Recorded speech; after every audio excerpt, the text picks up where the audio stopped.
Welcome to the St. Therese Institute podcast. My name is Nick. And I'm Jim. And this is our first run of this show, podcast. I don't know, Nick, what are we going to call this thing anyway? I'm not exactly sure what it is. How'd it come about?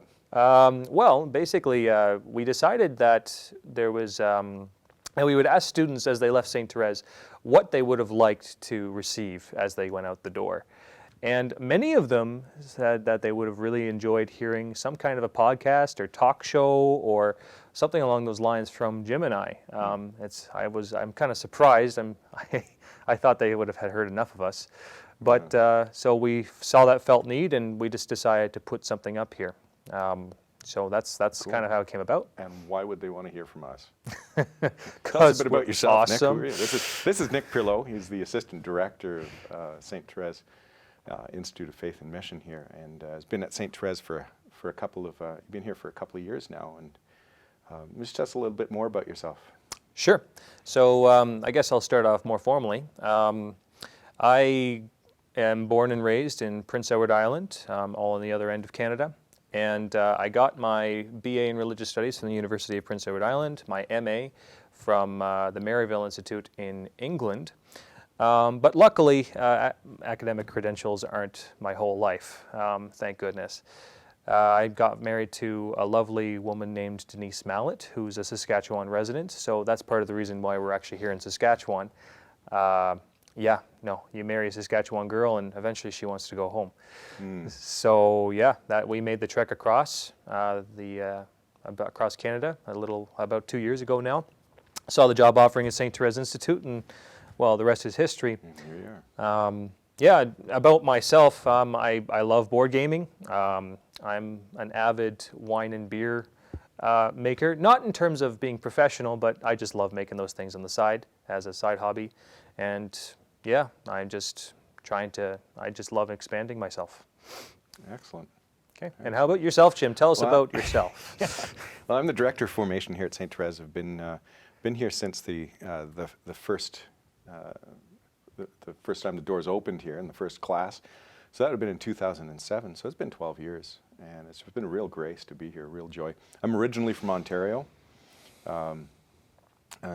Was born in Toronto, grew up in rural Ontario, ended up going down to the United States after a year and a half of university to go on net. And that's where I really encountered my faith more deeply, encountered the Lord more deeply. And it was a transformative experience for me, and probably the first experience of actually having 9 months of deeper formation and deeper experience that way. So probably planted seeds for what St. Therese would be there. Ended up going to Franciscan University of Steubenville, picked up a couple of pieces of paper there, and did some work down in the States. Married Lisa in 1994, and we have 3 sons who are all adults now. Great fellas. And it's just been a real joy to be here. So it's good. But we've got this podcast thing coming. We don't even know what to call it. Yeah, that's actually probably a good first topic of conversation. We had a few ideas of what to name this thing. A few wayward ideas, I might add. In fact, one of the ideas we had for naming this podcast was Wayward Conversations. Wayward Conversations. with Jim and Nick. Wayward with an O or an A, depending. Depending on the nature of the conversation, yeah. Yeah, no, I think there was another idea of little conversations or little chats coming off of the little way of St. Therese, something near and dear to our hearts. What was another one that we were thinking? The sense of like, one of the beautiful parts of the life at St. Therese is just that time of hanging out in the coffee room and just chatting and kibbutzing, and sometimes the ideas are more serious, sometimes the ideas are light and lively. So it was a bit of the thought of maybe bringing the coffee house experience out to people and just letting them eavesdrop on a conversation, maybe participate a little bit too. So I don't know, coffee room conversations, coffee room chats, coffee with Jim and Nick show, waywords, keep it little, keep it light, keep it secret, keep it safe. Of course, that's not great for PR. I don't know. Yeah, no. Well, toss it out. Yeah, I think that's exactly what we should do. In fact, I believe with the inauguration or the publication of this podcast on Facebook, we're probably going to set up a Facebook poll with all the options and maybe a few others on the actual site or Facebook page. And if you guys want, those of you who are listening, you can vote on the name that you like, or even add one of your own in there, appropriate, of course. And we'll see what kind of comes out. And the next podcast we might have already chosen a name, and we might inaugurate it as such. So that's I think that's a good way to keep going. Yeah, so certainly invite any of our viewers, the students, the alumni of St. Therese. If you got an idea for what this might be called, fire it into us sooner than later. That would be great. And by next week, when we have our show again, we'll actually have a name for it, and that'll be good fun. I should point out, just a big word of thanks for all of the background organizing of this. The Jimmy rigged production, literally Jimmy rigged, with James Riley, who is cameraman, producer, editor, everything. And those of you who know James know that that's very much how it is with James. He's a man who wears many hats, and certainly doing a whole lot of work behind the scenes. We should also mention that there's James behind the camera with his other camera. We should also mention that this is pre-recorded live. That's a very important point, in front of a studio audience. So, hello to Christian. Hey, Christian, how's it going? That's what you call putting someone on the spot. Putting someone on the spot. Right on. Yeah. You're gonna have to clap quite loud in order to get that ambiance, you know.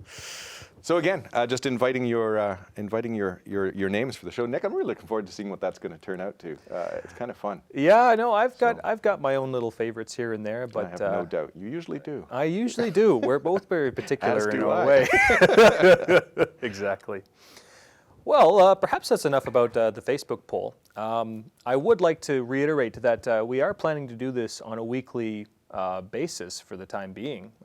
Hopefully at least weekly, maybe bi-weekly, depending on the season and such. Is your sense that this is really only for the students of St. Therese or the alumni? Oh no, I think that this should be open to everybody.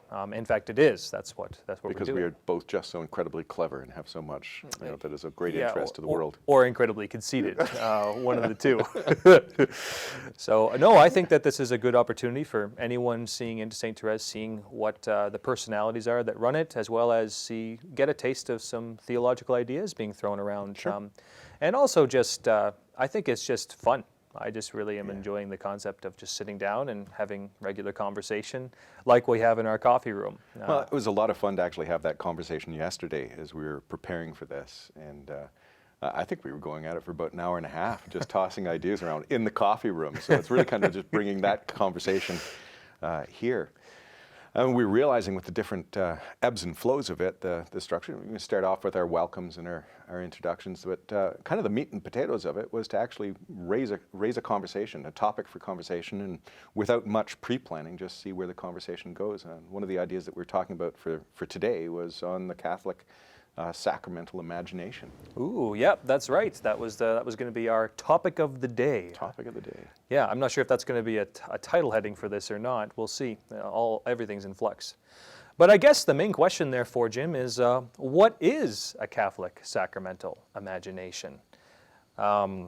I know of myself, I have some views on this, after some study and, of course, reading and... Well, do tell, Nick. Well, of course, but what I was going to do is I was going to kick it over to you because you of all people, between you and me, know a lot more about the Catholic sacramental imagination than I do, because experientially, might I add.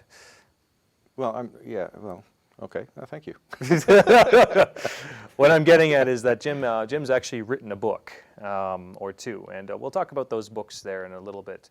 But I guess maybe one way that we can kind of start breaking this down is maybe even examining each of the words in Catholic sacramental imagination. Idea. Yeah. So it's kind of what was in my own mind just to start off with. Yeah. So go for it. Okay.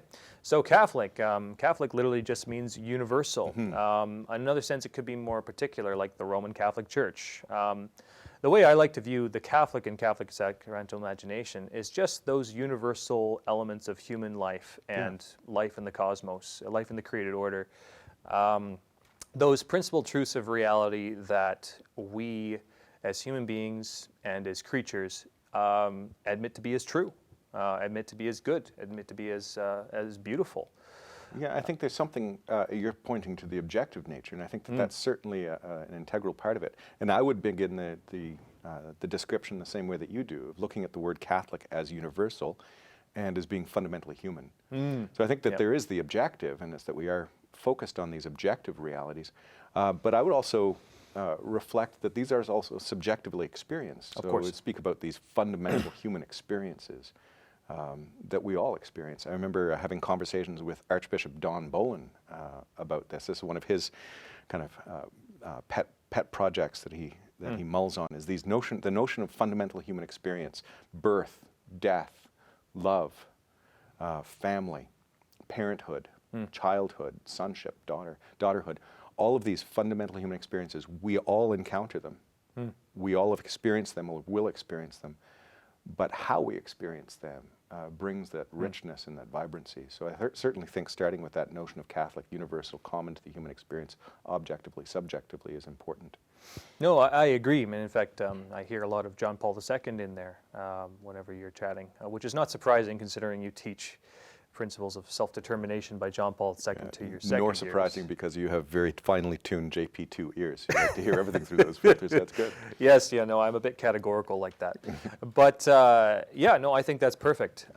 It's interesting to note that even John Paul II, he says that each individual is properly a subject as well as sharing in an objective nature. And it's actually proper for the objective human nature to be expressed in a subject. And I think it's very important to kind of keep those two very closely knit, because there is no such thing as just maintaining Catholicity at a formulaic level, or like these cosmic concepts floating around in the cosmos. Rather, I really like the way that Hans Urs von Balthasar puts it, where Catholicity, universals, are properly events, not just ideas floating around. Not just this Platonic kind of world of forms just being cold, totally abstract, and we're just trying to escape the shackles of this world. There's something very nitty-gritty about Catholicity and universality that I really appreciate. It really comes down to an incarnational notion. Yeah, and I think the incarnational is integral. Lest we, as you're pointing out, drift off into the stratosphere with our thinking. You've got to keep it grounded.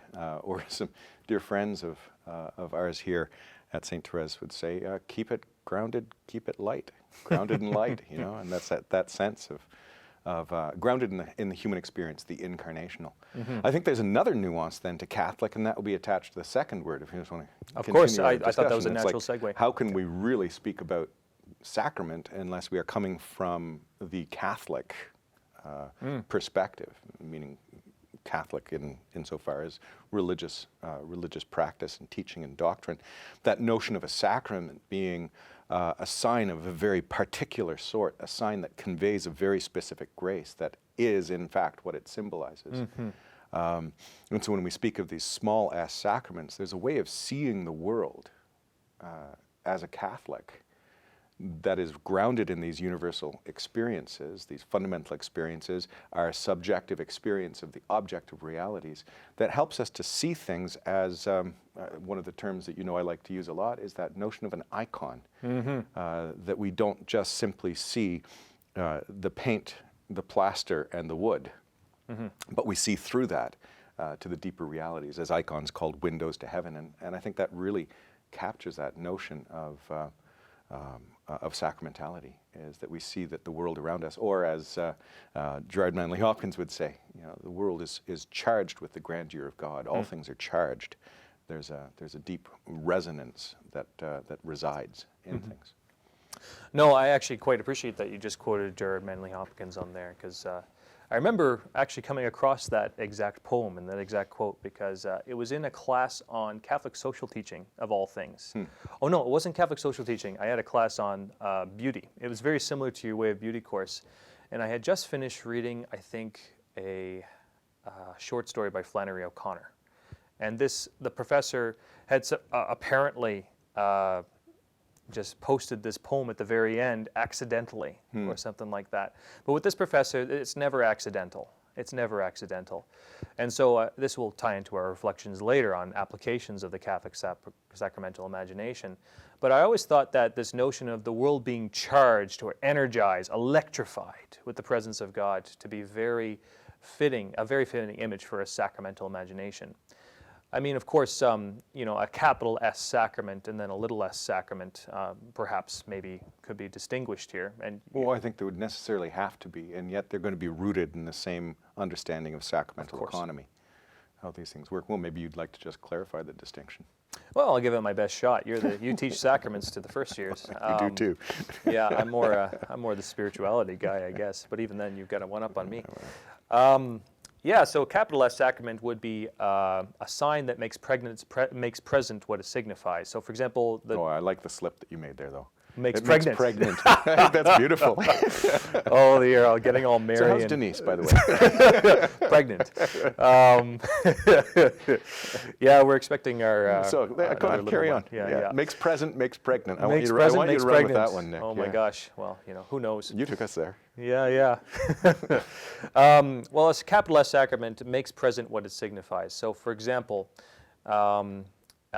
Eucharist is one that comes to mind. We say that the Eucharist is Christ, and when the priest proclaims the words of consecration over it, he says, "This is my body, do this in memory of me." That is now Jesus Christ through some mystery of substitution, transubstantiation, whatever the term you like to call it. Whereas I would perhaps spitball that when we look at the world, sacramental would be saying that everything acts as a signpost to God. Now, of course, I would go with Thomas Aquinas, who says that every single human being, every single item in creation necessarily has a connection to the Creator, because the Creator is actually, when he creates creation, it's not all one action at the beginning of time and then he leaves alone. That's more of a deistic view. Sure, yeah. Rather, the Creator properly is creating all the time.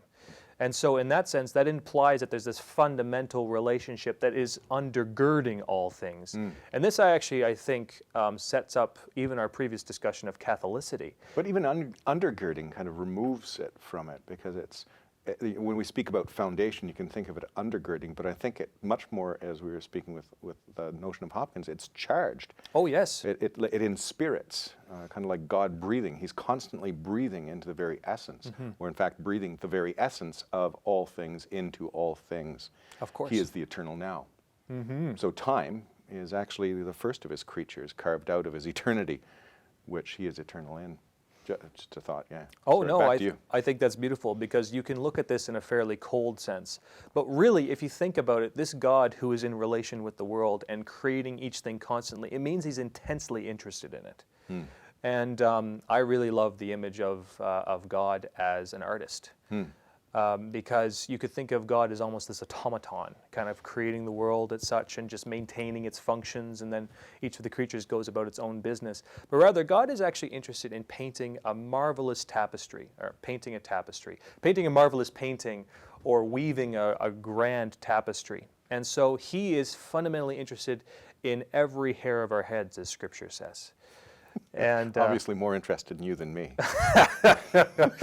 Well, as my father used to say, you know, God created some heads perfect and others he had to cover with hair. Yeah, that's right. Well, I just always claim to have an air-cooled brain, so that's just because of all the big thinking that's going on. Is that an indication that I'm a hothead? Not yet, you aren't. But you may be moving in that direction. Yeah. Well, moving Listen, on. I'm not going to let you off the hook, though, on this one, Nick. That little slip that you made earlier, the presence of God. I want the notion of pregnancy. I think that being pregnant with God, especially, you know, for us who really love this notion of an incarnational theology, an incarnational spirituality, I'd be interested in your thoughts on that. Just off top of your head, top of your heart.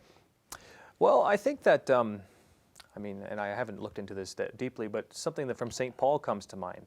He says that creation groans and travails, like this deeply pregnant imagery of all of creation is groaning and the dilation of the heart. And the dilation of the heart, and in the end, like at the end of time when Christ comes again, the creation will be brought to term, and there will be a new heavens and a new earth.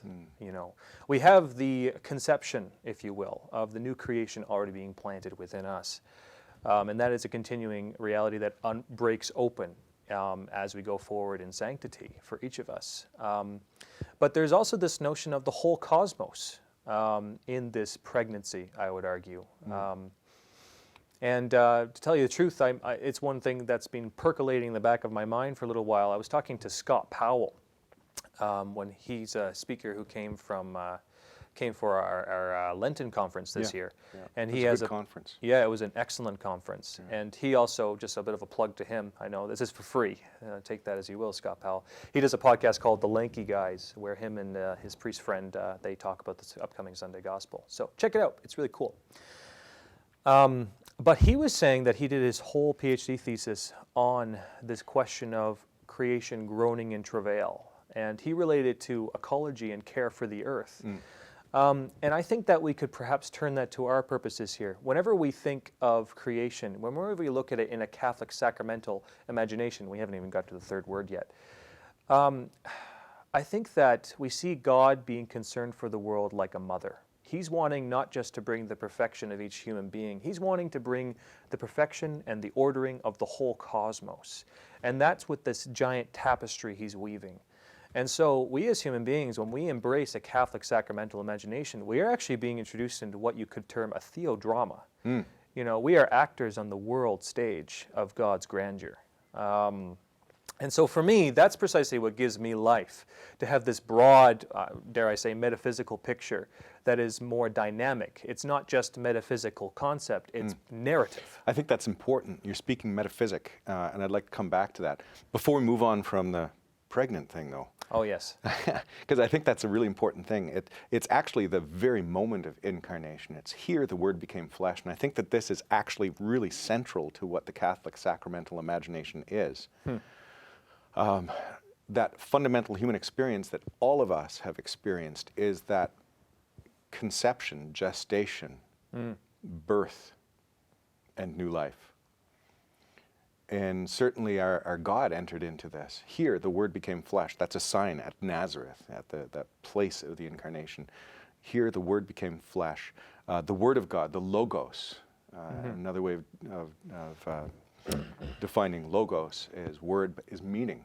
And I think this catches the essence of what the sacramental imagination is. It's recognizing that everything around us is pregnant with deeper meaning. And in fact, as you'd speak, you know, it's not just of cosmological significance, but it is of the creative power of the cosmology. It is charged with something of God himself. Not that we would fall into some form of pantheism or panentheism, but rather it's just that everything bears the fingerprints of God. As you were saying, how he holds everything in existence at all times. The sacramental imagination, I believe, allows me to penetrate into that deeper meaning in a sense and in a way. Of course, we're encountering mysteries here. And a mystery is, as we like to define it, is not that which cannot be known, but that which cannot be fully known. But it's worth the effort to at least go on an exploratory foray into it.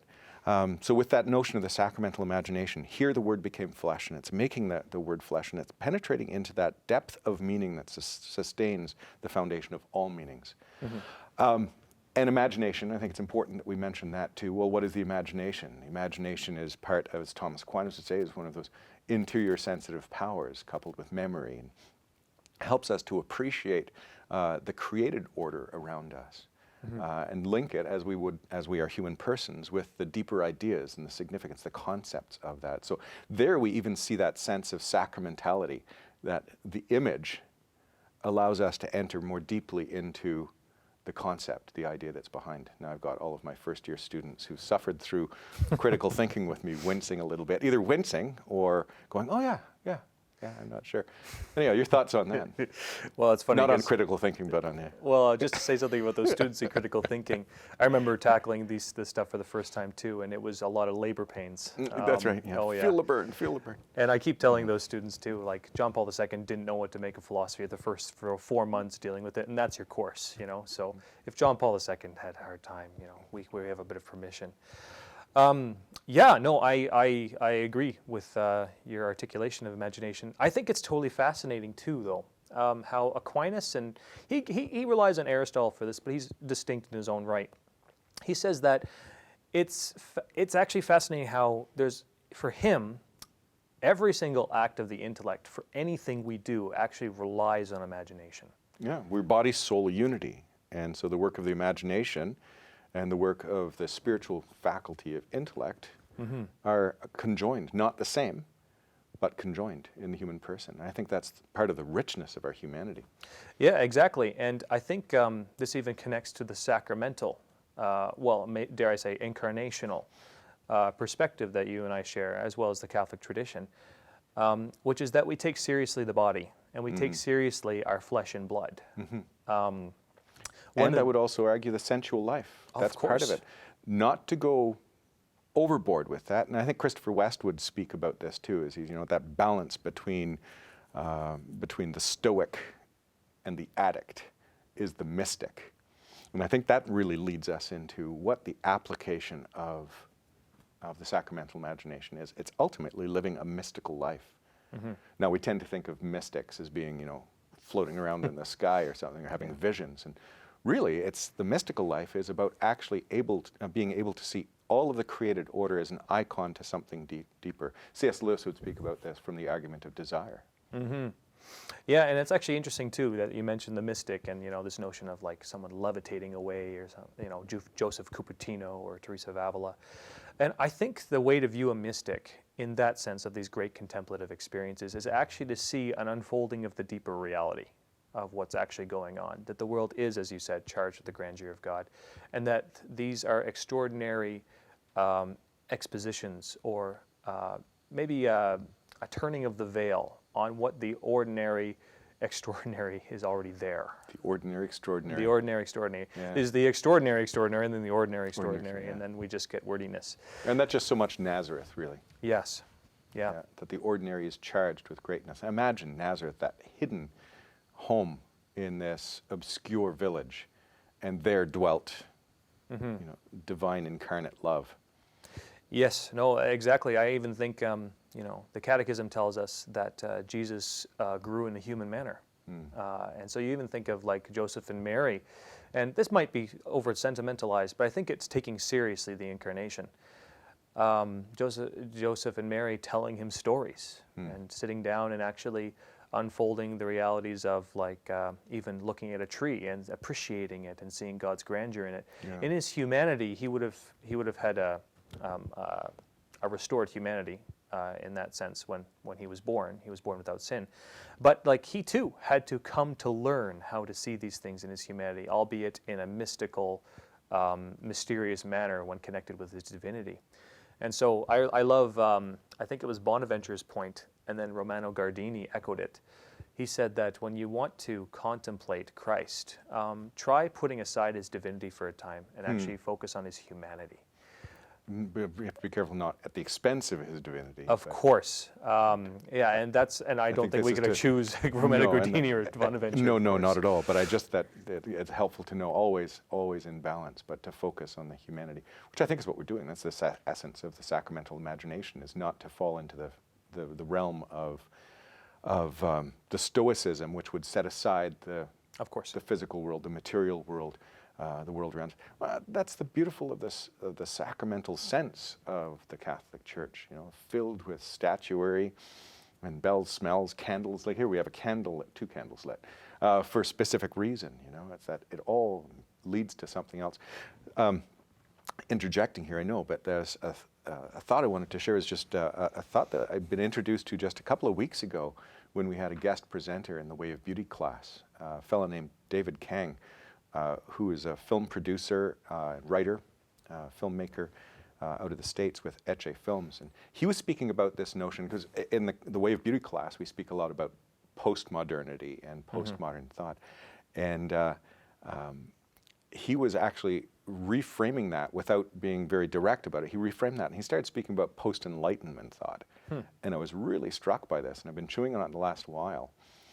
We tend to focus on postmodernity with its deeply rooted skepticism and the inability that we would realize the human person has to perceive truth. And in fact, we are made for truth. We're wired for truth. We long for truth, and we look for truth. And if we can't find one, we'll substitute another truth for the truth. But this notion of post-enlightenment and pre-enlightenment thought, I think, is foundational for an understanding of the sacramental imagination. Because the way that David Kang was describing it, he was saying that in pre-enlightenment thought, there was the ability to think metaphorically. And it's the ability to think and live by metaphor that allows us to tap into the sacramentality of everything else, that everything is a metaphor. And I think metaphor is so rich because the metaphor, rather than a simile uses like and as to compare things, but the metaphor actually calls one thing another thing, that sense of identity. And certainly in the incarnation of Christ, you have the metaphor, the great metaphor, which is the reality itself of God becoming man. That's maybe some theological thin ice that we could explore over another cup of coffee at another time. But I think there's an idea there of that wedding. But I was so struck by this idea of being able to think metaphorically, which really allows us to think and live mystically. And I think that's the nub of the Catholic sacramental imagination.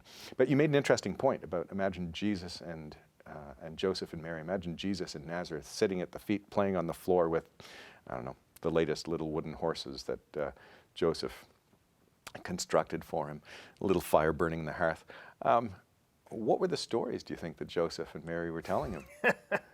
In other words, I don't know. What was Jesus reading at the time that inspired him and cultivated his sense of a sacramental imagination as a young man? Well, I think for one, he would have been, well, we know that he did read. By the time he was 30, he gave his not lecture, almost his homily at Nazareth. So my suspicion... At 12, he would have been teaching the at doctors. At 12, he would have been teaching the doctors as well. So I think one of the first things he would have been immersed in was the Old Testament. The Scriptures. The Scriptures. And and that's where it's very fascinating to think of the Word, studying the Word, and seeing himself in it. Well, one could even think of the way that he taught, because Christ teaches through myth. He, in fact, is a wonderful, the word that Tolkien would use, mythopoeia. He's the myth maker. And wasn't that what was the conversion point for C.S. Lewis when speaking about the power of myths, which really is these metaphors, these kind of narrative metaphors, and saying that we're able to come into these fundamental truths by way of metaphor, almost like glancing at them in a mirror. And he was arguing that, well, wasn't the whole story of Christ simply a myth? And then Tolkien stopped him short and said, but a myth that is true. That kind of stopped C.S. Lewis in his tracks. But Jesus spoke through parables and taught through parables, so I think there's a richness there. And I think that it's even appropriate for the Incarnation to use parable and myth and story. The reason being is, if you think about it, it's very difficult for us to remember a formula or an argument, a syllogism, unless it's very, very simple. But we always remember stories of people and impressions. Did you hear the one about... Exactly. Well, like, you have this image of like these old town gaffers sharing stories back and forth. And I remember. When, closer to that than you are, but anyway. Yes, well, I wasn't going to say it. The hair tells all. But careful, a razor can do a lot of things there, buddy. But yeah, it's true. It's true. Hopefully not in this podcast. Stay tuned. But no, I think that there's a great truth, because if you think about it, and you know this really well, and I mean Sarah Denardwell, who teaches one of our Springtime of the Faith courses, she teaches something called the Bard School, and the Bard, the storyteller, the minstrel, in history has always had a very fascinating place. The traveling storyteller, and the storyteller actually often would be the one who tells some notions of wisdom.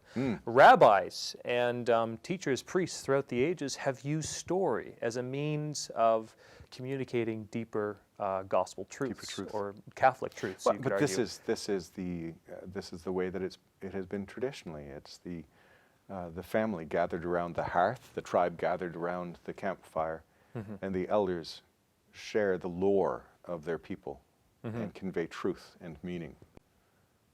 I think we've lost something about that from the storytellers.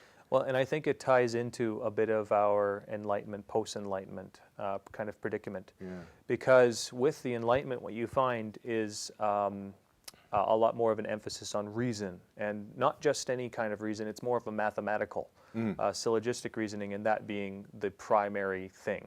And the ancients would agree that this is important, but they never viewed this in exclusion to myth, although there's a few dialogues of Plato that read some very interesting reflections on that.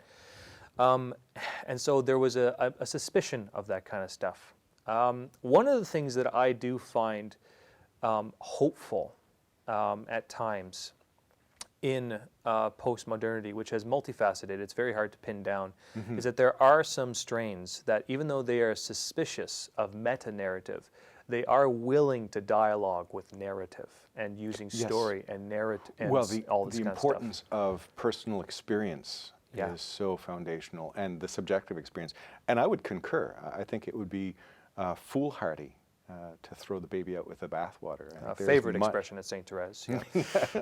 Poor babies, my gosh. But I think it's very important to really recognize that there is so much that is still authentic and fundamental to the human person, human experience. And I think that many of the more modern, postmodern schools of thought are maybe overemphasizing that subjective experience, but we have to be careful not to go to the other extreme. And I think that's part of the wisdom and the genius of John Paul II, who's able to find that bridge between the emphasis on the objective, scholasticism, with an emphasis on the subjective, rising in the post-Enlightenment thoughts. Maybe that's why in this day and age, the power of narrative and the power of story is so so clear and is so important. We're really speaking about the scriptures, of course, as something that is formative to the Catholic sacramental imagination, Christ himself teaching that way, and the great stories throughout the scriptures.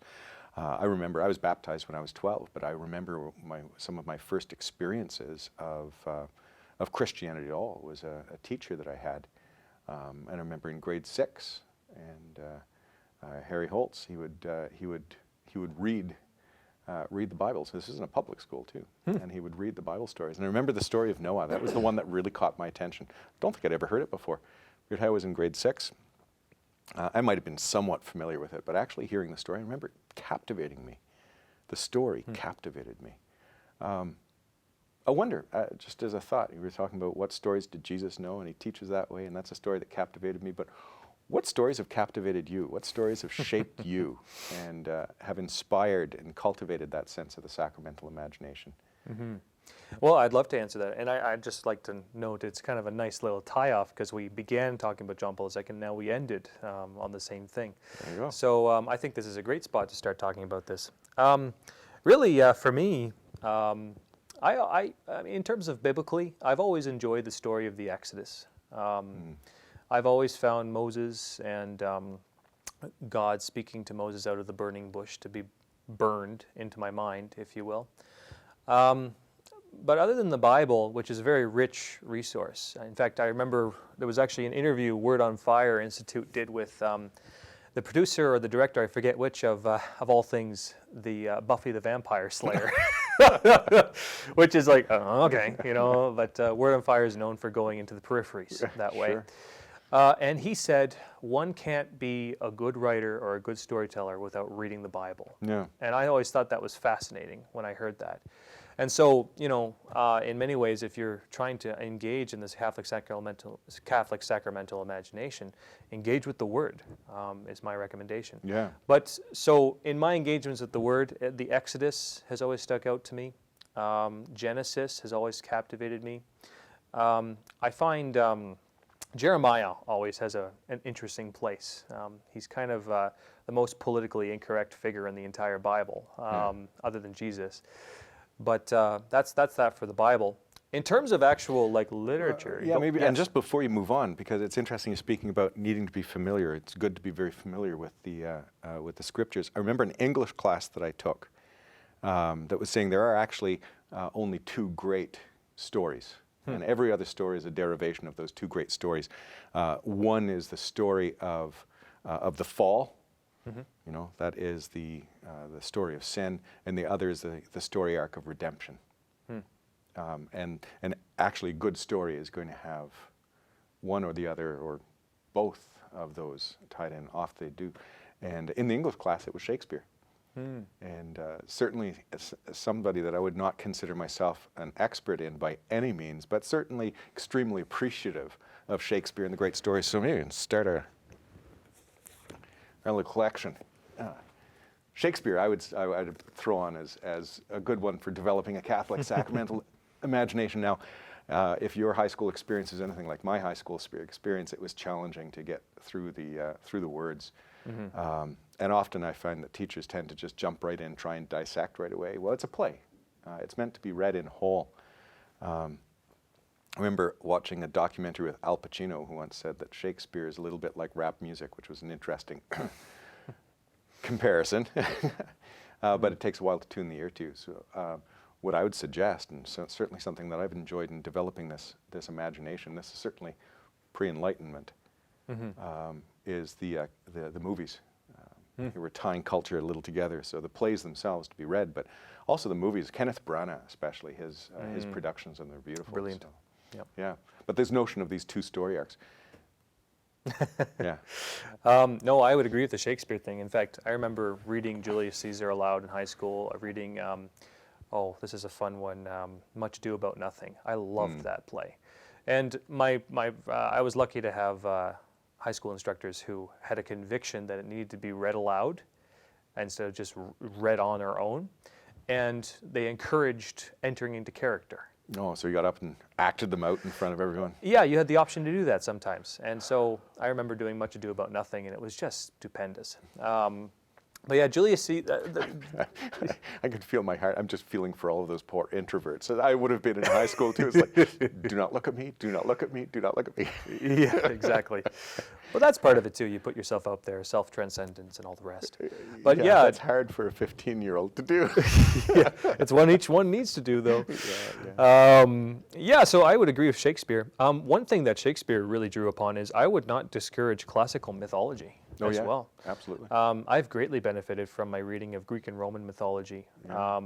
And so I even find that Shakespeare becomes more intelligible. Well, you were just telling me about one that I think you just recently read. I know it's on my list, something, and a couple of our students have read it. C.S. Lewis's Till They Have Faces. That's a retelling of a... Yes, and that was actually one I was going to segue into. Till We Have Faces it's a novel of Cupid and Psyche. So there's a myth of Cupid and Psyche that C.S. Lewis is actually retelling in a different way.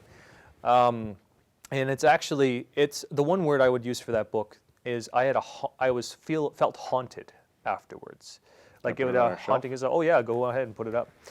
The reason why is because it actually connects to another book that I'm about to recommend, Fantasies by George MacDonald too, which is right over here. And I think that it's funny to note because C.S. Lewis read Fantasies by George MacDonald as well, and he said that this one baptized his imagination after reading it. And so, well, how important is the baptism of imagination for the development of a sacramental imagination, would you say?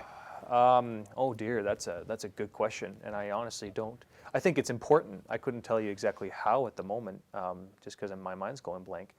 But I think that if all thought and all pursuit of truth is dependent upon the imagination, as Aristotle and Aquinas says, then, you know, if you can baptize the imagination, if you turn your imagination to seeing the sacramental perspective on things, then you're not far from truth. And maybe that's an element of the Catholicity of the sacramental imagination. And I would say small c Catholicity, as the same way as small s sacramentality.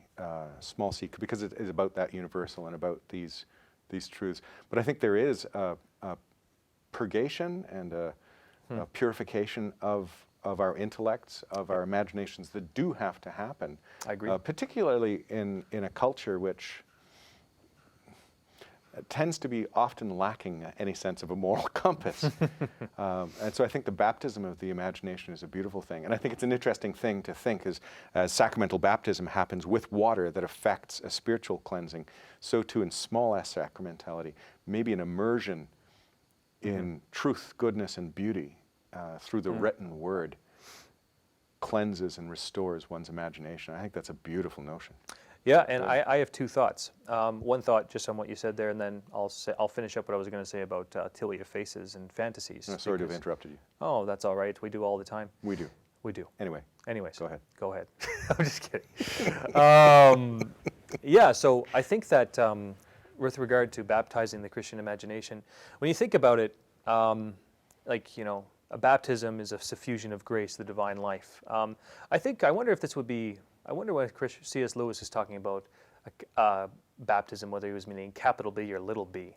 I think that there are these various preambles to faith that can happen when we read something. And I wonder if there's a preamble to a Christian imagination that might have happened with George MacDonald. But he was a Scottish minister. Sure. What you say about purgation brings to mind Joseph Pieper. He was this philosopher, this German philosopher in the early part of the 20th century. And he said that appreciating beauty and appreciating truth can be done in small by the person with small virtue, but the growth of virtue actually lends to greater appreciation. It doesn't stop the arresting power of beauty for someone who is actually struggling with virtue. But there is this progress, this progression that is purgative in many ways. And beauty in many ways, especially in the Catholic sacramental imagination, there is something of this painful element about it. There's, I would argue, a crucifixion that happens, but in beauty, it's attractive enough that we're willing to go through it often. That's the notion of being pierced by beauty. I think it would relate. Benedict XVI was speaking of. Yeah, and for me, fantasies, as well as Tulia Faces, they both have that eerie quality. And I use the word eerie very intentionally, because after you leave them, much like C.S. Lewis left fantasies, you feel different. You feel like there's been a change, and you suddenly look at the world slightly differently. Yeah. And you feel haunted. There's something fulfilled. There's something left undone. And so, for me, those two books, for sure, really sent me forward in that progression. Well, you've mentioned George MacDonald. We've mentioned C.S. Lewis, and of course, you can't mention C.S. Lewis without throwing up Narnia there. So, you know, we'll stick Narnia on our collection. Of course, yeah. I think that's wise. Here. Yeah, no, I think that's good stuff. Tolkien, of course. Oh yeah, Lord of the Rings. Deeply inspiring. Definitely. Yeah. What are some other things that have been formative for you? Well, I've got a few here. I have some books here by Michael O'Brien. He's a Canadian author. Yeah. Who's written quite a few large tomes. So I have here Island of the World and then Alpha Centauri. These are two of my favorites from him. This is basically the question of human suffering in many ways, and it's truly tragic. I won't give anything else away about it. But one of the things that's nice about a Catholic sacramental imagination is it doesn't seek to escape the world. It seeks to embrace it. And I would actually argue that's the difference between imagination and fantasy in many ways, but fantasy in a different sense than what in a you different and I. sense, as actual escapism rather than Exactly. escape. So I would actually use maybe what we might understand by fantasy, you and I, might be more imagination, and what this particular distinction would mean is by fantasy is escapism. Yeah. So those two really were good. And Michael O'Brien's earlier stuff is I'm more familiar with, like Father Elijah, the first ones that came classic. out. Just solid stuff. And very prolific writer. And of course, you were mentioning about the grounding things in the human experience, which is often not the most pleasant thing. But Flannery O'Connor, her short stories, you got it. Oh, you got. I've got it. There. And I have to admit that this is a bit on my to-read list as well. I've read a few short stories by her, but they have this sticky quality. They just don't go away. And there's one story in particular in there called Revelations. Oh, Revelation, yes, yeah. Yeah, which is a beautiful, disturbing story. Yeah, it is small. It's a good thing that she wrote mostly short fiction, because you can really I find you can only take Flannery O'Connor in small doses. Yeah. No, and her whole methodology was for people who are hard of hearing or hard of seeing, you have to yell loudly or write big. So that's what her whole approach is. What about for you, Jim? What is another one? And I've got a couple here, but very, very early on, and some of this is very overtly Christian. Pilgrim's Progress, John Bunyan. That's an old one, but very much allegorical. I find that helpful. C.S. Lewis again, the Space Trilogy. For me, the Space Trilogy was just an incredible experience of being I loved early British science fiction, and so when I came across the Space Trilogy, it was more for it being British science fiction than it was C.S. Lewis. and so it's very much the myth drawing me deeper. Encountering the Space Trilogy, I encountered a clear understanding a clearer understanding of an angelology, of the role of angels. And the first 2 books in the trilogy, Out of the Silent Planet and Perilandra, were good reads, enjoyed them very much. The 3rd book was a bit more of a slog, That Hideous Strength, a bit more philosophical, but I'd highly recommend that one. That was really informative for me. Awesome. I'd also like to recommend Fyodor Dostoevsky, basically any of his books. I have here The Brothers Karamazov, which for me just really, he kind of deals with the messiness of human nature and the strangeness of human relationships, particularly family relationships, and the inbreaking of grace into that. I found that really helpful. Right on. A little bit lighter fiction, but certainly one that was, this is no Dostoevsky, but when I was on net, I read this, and it was an initial encounter with contemporary fiction that I found very helpful, and teaching me principles of spiritual warfare at the time. It was intriguing. But that's Frank Peretti's This Present Darkness. It's a good read. I enjoyed it. I would also throw on the bookshelf something by a guy named James G. Anderson. Who's that? He wrote a book called The Stoneholding and Darkling Fields of Erevan. Hey, isn't your middle name Gideon? It is. As a matter of fact, Okay. yeah. Well, I'll put those on the bookshelves too. Well, thank you, Nick. Yeah, these were fun to work on, these books, The Stoneholding and Darkling Fields, co-authored with a friend of mine, Mark Seabank, and really trying to work in the tradition of Tolkien, MacDonald, C.S. Lewis, but trying to do so with a fresh voice. So if this is kind of my foray into the creative work of the sacramental imagination. It's available on Baen as an electronic, as an ebook. Baen Books, B-A-E-N. So that's great. Thanks for bringing that one up. No problem. Put those in there. Awesome. Well, there's one that I would suggest of like sort. There's another author residing nearby. This is The Tree by Denise Mallet. That's a name that we're familiar with too. See, pregnant in body and pregnant in imagination, it seems. So giving birth to books. And she just did a revision on this one, didn't she? And she just finished her 2nd book, hasn't she? Yes, she's in the revising process. I'm working through that right now. And what's the title of that one? That one is called The Blood. The Blood. Dum dum dum. Okay, so Denise Mallet, of course, this is Nick's wife. Yep. Tremendous. I'll confess that this is on my to-read list. So is your book, Jim. I knew I could confess that because we're in the same boat. Excellent. Oh, wonderful. No, I'm looking forward to that. That's great. Exactly. We're in the same sinking boat, as they say. Same sinking boat. Another one that I would have to mention as one of my absolute favorites for a good Catholic novel, but also the sacramental imagination, is A Canticle for Leibowitz. And I really like this book. In fact, I think I'd loaned it to you, and you've borrowed page it back. 77. And that's great. By Walter Miller. And again, because of my enjoyment of science fiction, this is like good Catholic science fiction. It was written during the Cold War in the 50s. And so it's about a post-nuclear apocalyptic church. And it's like future church history. And without giving anything away, well, maybe a little bit away, it really is the theme of the more things change, the more they remain the same. Yeah, so it's an interesting one to read. Awesome. No, that's great. I think that pretty much exhausts our book list for now, which I'm sure we could keep going, but that would be a bit tedious for everyone listening. Yeah. Maybe this is a good point to transition into the next part of our podcast, which is movie discussion. Yeah. So we suggested a movie for the St. Therese students last week to watch, which was called The Staircase. Yeah. Now, The Staircase is all about the building of the staircase in the Loretto Chapel in the States. And this is a staircase with much mystical, mysterious...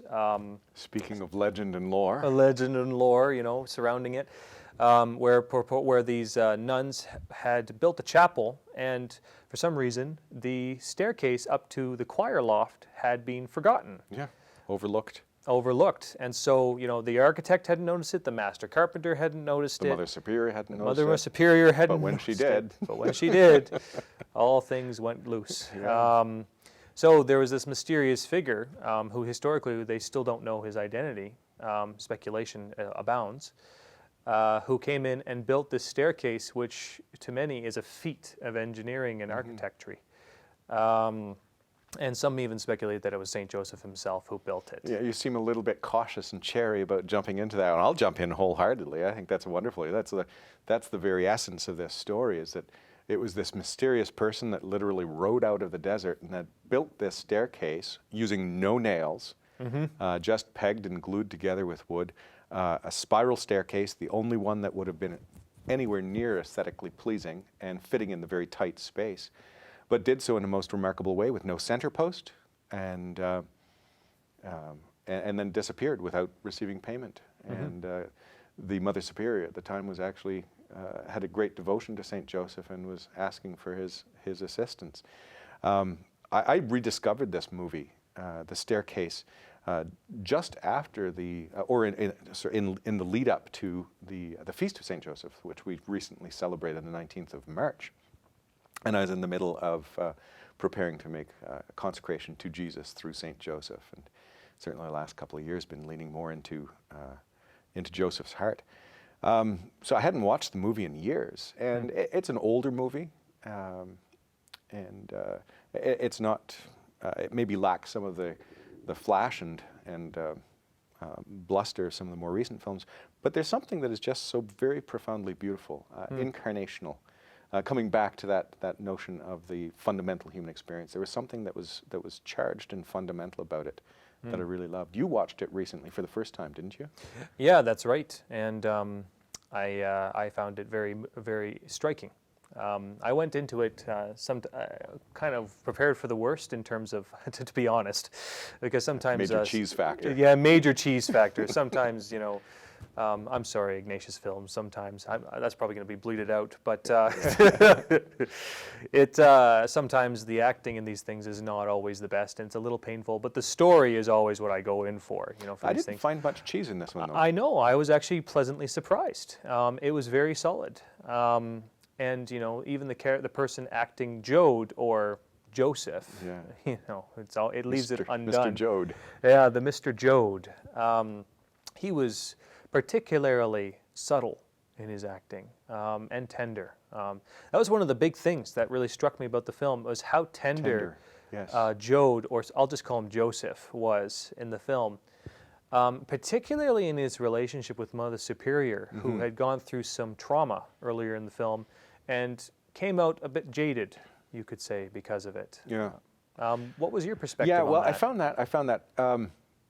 I think you're right. Like, I know I went into it not really remembering it well the first time, but assuming that there's going to be a little bit of cheesiness to it. And what I did find was a simplicity to it, a simplicity that actually was quite compelling and quite engaging.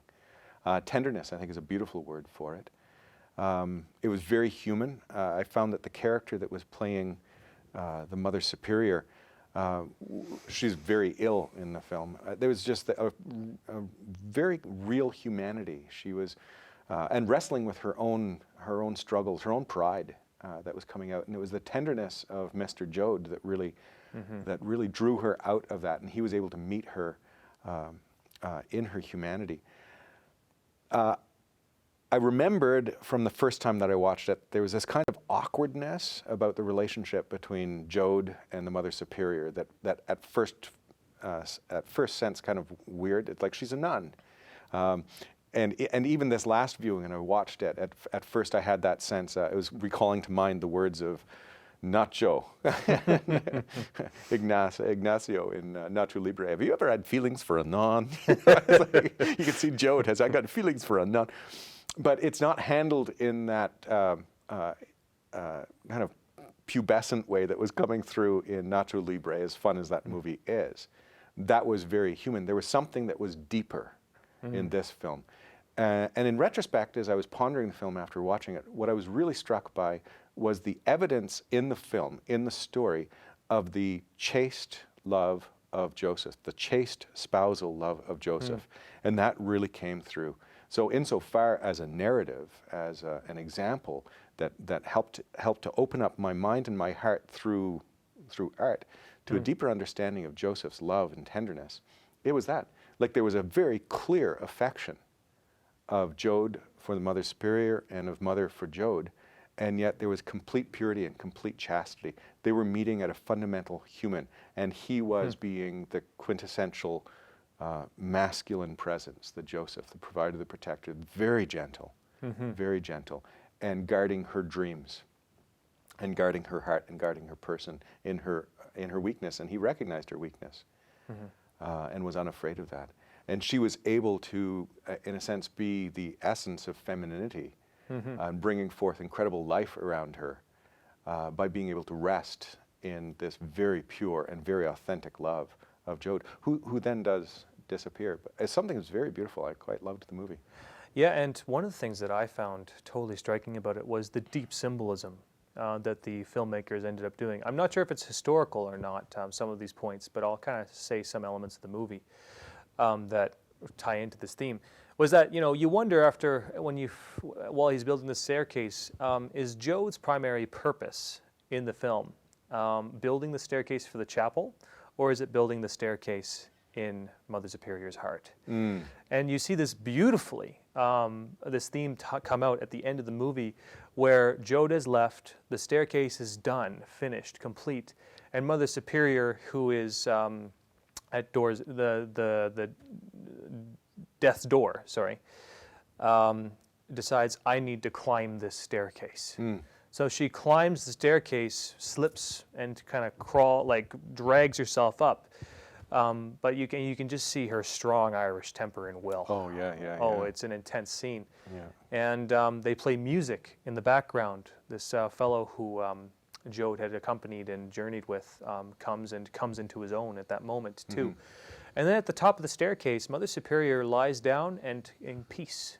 And then she actually dies, the film seems to indicate. A little spoiler there, but that's okay. Yeah, I know. Well, you're welcome. But I thought that was beautiful because it connected the exterior journey of finding someone to build a staircase for the choir loft. With the interior With journey. the interior. And I found a point earlier in the film that was like that too. There's a point, I need to think about this a little more, but there was a point where the staircase was destroyed. It had been built and then it was torn down. And I think, I have to watch the film again, but I think that is actually corresponding with an interior journey that Mother is having, where she's having a purification of her intention for the staircase. She says it's for the glory of God, but in the face of Jode's tenderness, she actually comes very quickly to realize that it's not really for God's glory, but it was an assertion of her own pride. And there's almost having to tear that down and a rebuilding of that. So I'll have to watch the movie again. This weekend, I think I'd like to watch another movie. I was thinking about watching Groundhog Day with Bill Murray. That's an oldie, but a goodie. I know it's available on Netflix, on Amazon Prime. What do you think? Do you want to?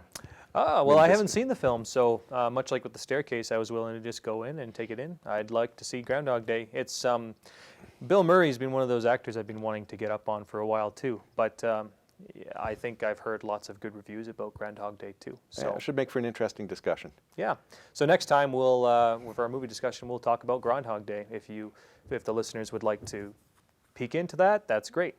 If you just want to hear about it, that's also great. Right on. There probably will be spoilers. I think there's also like Netflix watching parties. I think that's a program they have now, so friends can coordinate together if they want to sync up the viewing, and they can actually message each other on the side, which is I think cool, that's a neat feature. But of course, that requires one to have a Netflix account, which maybe I'll have to get on and do now. I don't know. Anyway, big distraction. Okay. So I'm interested in your thoughts on ... And now it's time for the show, part of the show, where Jim and Nick take questions that have been submitted to them and ask each other these questions. Yeah, the interesting thing about this is the questions that I have been submitted by past students of St. Therese, but they're not questions for me, they're questions for Nick, and Nick has not seen these questions, and Nick has a list there of questions. And Jim has not seen these questions. So, this is a little bit of spontaneity for you. Yeah, exactly. And just in preparation for this, what are your thoughts on, or I'm interested in your thoughts on, feel free to email or text any questions that you might have for Nick to me. And so too for me. If you want to stump the chump with Jim, send me a good question. And I'll Not ask that Jim. hard to do.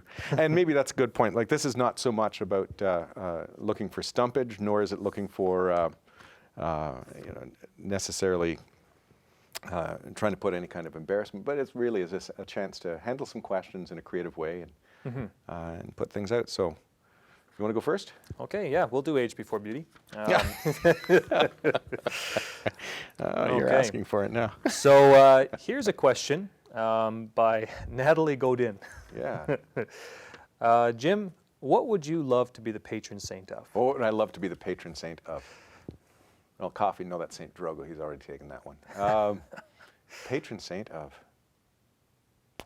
You know what? I would have to say, if I could choose, and I don't think it would be my choice, but if I could choose to be the patron saint of something, it would be to be the patron saint of something that is probably closest to my heart, and that would be the formation of young people.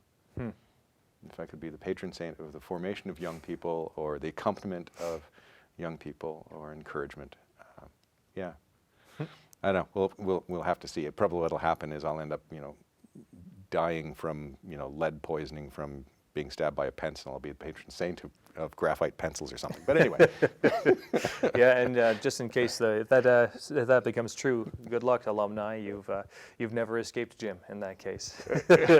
What, being a patron saint of graphite pencils? Oh no, not that. Oh, not that one. Okay. The previous one. All right, Nick, I got one for you then. Okay, here we go. This one's coming from Real Chartier. Oh. And it's a good one. It's a serious one. So, Nick, what is one of the greatest lessons you have learned so far since beginning your role as Assistant Director at St. Therese? Oh dear. Assistant Director of Formation. One of the greatest lessons, I mean, there's been many great lessons. One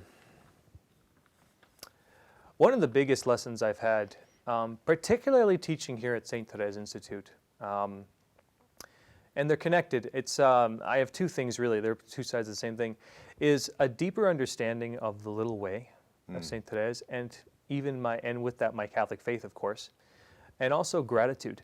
Those are two great lessons I've had since working here. The little way, really just showing up to each moment and offering it up as a sacrament of the moment and trying to be childlike before Jesus Christ, and coming to understand that particularly as a man and as a teacher. St. Therese of Lisieux's spirituality is somewhat frilly, French girl, but there's something deeply enduring and endearing underneath it all. And so for me, it's been a real boot camp in just realizing that the task is immense, but that God's in charge. He's the Lord of history, and He's the Lord of my history. Beautiful. And so that's been one of the biggest themes that I've taken away. And it's changed my life. I'd gotten to know St. Therese in the little way before St. Therese Institute, but it's just the sheer immensity of coming in and teaching 4 classes and trying to learn how to teach all at once was massive, and the Holy Spirit really came through.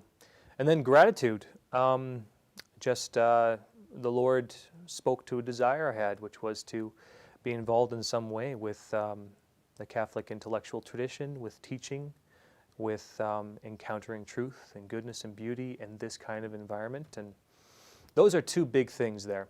There's many, many other lessons I could say, but I think I'll stick with those for now. Beautiful. Thank you, Nick. Yeah, In my gratitude. pleasure. Thank you. Okay, so maybe one or two more questions here. Okay, so, so this might be, well, one second here. This one might be a little more abstract here. Let's not do that one. Sorry, there's a few options. Let's take one from Riel Chartier, because he spit one my direction here. This is more particular to you, Jim. Is there a certain well that you've been drawing from more in these times where sacraments, especially the Eucharist, are not as readily available? Oh, yeah. No, I think that's wonderful. It's funny, I was just pondering that earlier today as I was reflecting on how things have kind of moved into this time of challenge. I firmly believe, and I can take a running start an answer to this question. I firmly believe that the heart has reasons of which reason is unaware. That's Blaise Pascal. And so too, the Spirit can be very aware, of course, of what's happening and can prepare us, which we only see that in retrospect.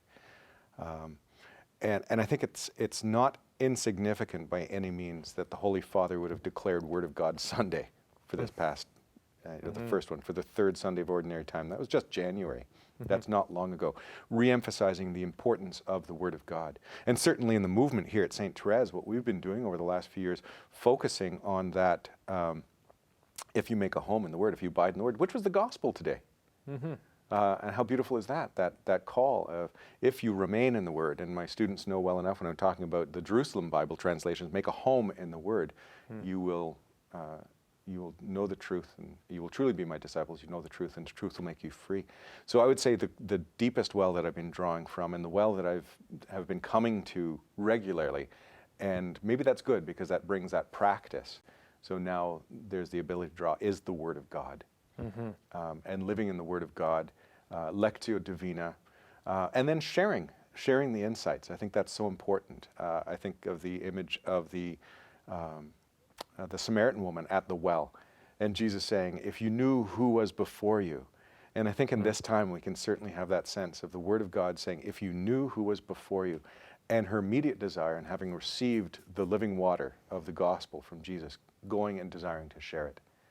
And I think that these can be very creative times of sharing it, but not just the sharing it, but the living it of Nazareth. So I would say the Word of God, and I just threw Nazareth in at the end. I think that's absolutely necessary. In fact, the whole world is being rather forced to live Nazareth. I was sharing this yesterday, I think it was with you, Nick, that idea of when you find yourself in a skid, what do? You turn into it to get out of it. So if Nazareth has been thrust upon us, simplicity, poverty, littleness, hiddenness, then the best thing we can do as Christians is turn into it. Let's live Nazareth. So there we go, Nazareth in the Word. So that was a long answer to a simple question, but we're known for people that. are used to that from me. Here's another one for you. All right, this is from Natalie Godin. Oh, right, there you we ready? go. Here we go. Riel and Natalie's Natalie, again. team it up. So, and I got one more for you here too, but we'll do this one right now, Nick. So who is a saint you've recently discovered and are currently fangirling over? Her words, not mine. That's such a Natalie question. Oh gosh, a recent saint I've discovered. And are fangirling over. And I'm fangirling over. That's very important that you make sure that you answer that with the emphasis on fangirling over. Fangirling. Well, Natalie, I'm not sure if I fangirl in general. But come on, give us a little scream for a saint. But Christian's all of a sudden skeptical here. Like, Nick, you fangirl all the time. I say, who's one of your recent discoveries then? Well, I'm wondering if I should ask Christian what I'm fangirling over, because he seems to have an idea. Let me think here.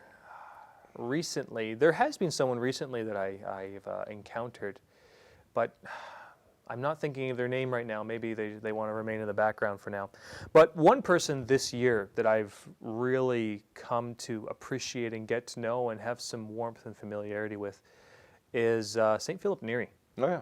Yeah. No, there's lots of urban legends surrounding that fellow, but just even the urban legend tells you something about him. I find his warmth, his geniality, his sense of humor, his overabundant joy, and even the way he kind of went about forming the oratorians to be totally fascinating to me. I particularly love one story that I heard from a student who did some research on him, that he would get so excited for the celebration of the Mass that he would actually have to read comic books to calm down. Oh, really? Yeah, and I haven't looked that one up yet, but I think that's totally fitting with what I've seen. He was a real sanguine, and for me, he just puts a face on that warm love of the Father, and that the love of the Incarnation that spurred the Incarnation forward. So I'm sure there's a couple others that I could fangirl over. I mean, of course, Thomas Aquinas and Bonaventure and Augustine are Philip all close Neri, to I like heart. that one. Yeah, Philip Neri is one for I'm sure. striving for that too. If I was going to be a patron saint, coming back to an earlier question, going to be a patron saint, I'd like to be known for mirth and girth. But mirth and girth. Well, in that case, you got Chesterton to draw on there. Got Chesterton drawn for that, yeah. Yep. Yeah. Hang on. All right, so Got another one? Oh, let's see what. There's probably Real one more, quickie. and then I think this will be the last one for you. Okay, let's see here. An interesting one from Christina Denis, or Denis. Denis, yeah. Denis, she's French, that's right. How do you find out who your patron saints are? Well, how do you find out who your patron saints are? Well, the most obvious would be your Christian name, the name that you've been given. So for Christina, that would be Christ, obviously. We're all that. We all bear the name Christian, so that's beautiful. But Denis, I would think Saint Denis would be a good patron for the family. I would also pay attention to what are your charisms, what are your interests, what are your aptitudes. And the saints are all persons. They want to have a personal relationship with them. So I would think the best answer to discovering a patron saint is see who puts in an appearance and pay attention to that. Who's on the radar screen? Be intentional in entering into a relationship with the saints. To answer this question, perhaps you could share one or two stories about how you might have found someone who has been Well, I think guiding it's you. largely simply been that way. St. James, obviously, James Anderson, that's been an important one. And then those that have come onto the scene. St. Therese, part of the apostolate, so I count her as a patron. St. Francis of Assisi, he's been kind of dogging me the whole time, and every time I turn around, something Franciscan is going on. So he's with me. Joseph, and an increasing devotion to Joseph, and that has simply been a movement of the heart and movement of the spirit. So I recognize the patronage of Joseph, particularly as I reflect on fatherhood and the importance of that. And then there's sometimes these lesser-known saints that kind of come up because they arouse curiosity or interest. I think of Saint Dunstan, who's the patron saint of blacksmith, who grabbed the devil apparently by the nose with some tongs. I love that story. Saint Raymond of Peñafort, I remember reading his story, and it just caught my heart. Patron saint of windsurfers, not that I'm a windsurfer, but just such a cool story, and yeah, so that was kind of neat. All right, I got one more for you, all right? And this one's coming from Christina Denis as well. Not so much a question as a request. So just as we're wrapping up here, would you please demonstrate your beatboxing skills? Oh my goodness. All right, we'll see. I might have to do a few takes.